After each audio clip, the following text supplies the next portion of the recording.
எம்பிஏல நீங்கள் ஹச்ஆர் படிச்சிருக்கீங்களா? உங்களுக்கு என்ன மாதிரி கவர்மெண்ட் ஜாப் கிடைக்கிறதுக்கான வாய்ப்புகள் இருக்குது அப்படிங்கிறத பற்றி நம்ம சேனலில் இன்டெப்த்தாக சிலபஸ் எப்படி இருக்கும், எப்போ எக்ஸாம் அப்படிங்கிற வீடியோ இருக்குது.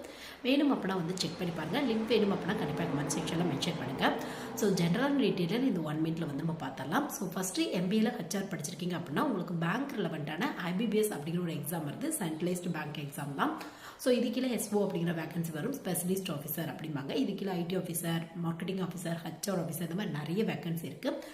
ஸோ இந்த ஹச்ஆர் ஆஃபீஸருக்கு வந்து பார்த்தோம் அப்படின்னா எம்பிஏ அதுக்கு ஈக்குவலாக இருக்க இந்த போஸ்ட் கிராஜுவேட் டிப்ளமோ கோர்சஸ்லாம் நீங்கள் எம்பிஏ ரெலவெண்ட்டாக படிச்சிருக்கீங்க அப்படின்னா, முக்கியமாக ஹச்ஆர்எம் இந்த ஸ்ட்ரீம் எடுத்திருக்கீங்க அப்படின்னா கண்டிப்பாக இந்த போஸ்டிங் வந்து ட்ரை பண்ணி பார்க்கலாம். எந்தவித ஒர்க் எக்ஸ்பீரியன்ஸுமே இல்லை. சிலபஸும் மெயின் எக்ஸாமில் ஃபுல் அண்ட் ஃபுல் ஹச்ஆர் டாப்பிக்லாம் தான் கேட்பாங்க. ஸ்டார்டிங் சர்டி கிட்டத்தட்ட 40,000க்கு மேலே கிடைக்கிறதுக்கான வாய்ப்புகள் இருக்குது. ஸ்டார்டிங்கில் ஆஃபீஸருக்கான வேகன்சி வந்து ஃபில் பண்ணிடுவாங்க.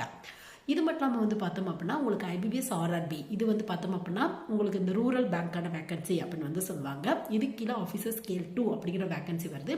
இதுக்கு கீழேயும் ஹச்ஆர் ஆஃபீஸர் அப்படிங்கிற வேகன்சி அனௌன்ஸ் பண்ணுறாங்க. பட் இதுக்கு 1 இயர் இந்த மாதிரி ஒர்க் எக்ஸ்பீரியன்ஸ் வந்து கேட்பாங்க. சப்போஸ் ஏதாவது ஒரு ப்ரைவேட் கம்பெனியில் உங்களுக்கு ஒர்க் எக்ஸ்பீரியன்ஸ் இருக்குது அப்படின்னா இது கண்டிப்பாக இந்த மாதிரியான போஸ்டிங் வந்து ட்ரை பண்ணி பாருங்கள்.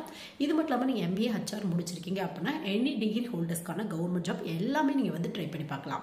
நீங்கள் வந்து பார்த்தோம் அப்படின்னா எஸ்எஸ்சி எக்ஸாம்ஸ், அது மட்டும் இல்லாமல் UPSC exams, TNPSC exams, railway exams, bank ரெலவெண்ட்டான எக்ஸாம், இதெல்லாம் ஒரு 70-80% மேலே எலிஜிபிள் அப்படின்னாவே எனி டிகிரி முடிச்சவங்க ட்ரை பண்ணுற மாதிரி தான் இருக்கும். ஸோ அந்த மாதிரிலாம் கண்டிப்பாக ட்ரை பண்ணிங்க அப்படின்னா உங்கள் ஸ்கில் ப்ளஸ் எஃபோர்ட் பேஸில் கிடைக்கிறதுக்கான வாய்ப்புகள் இருக்குது.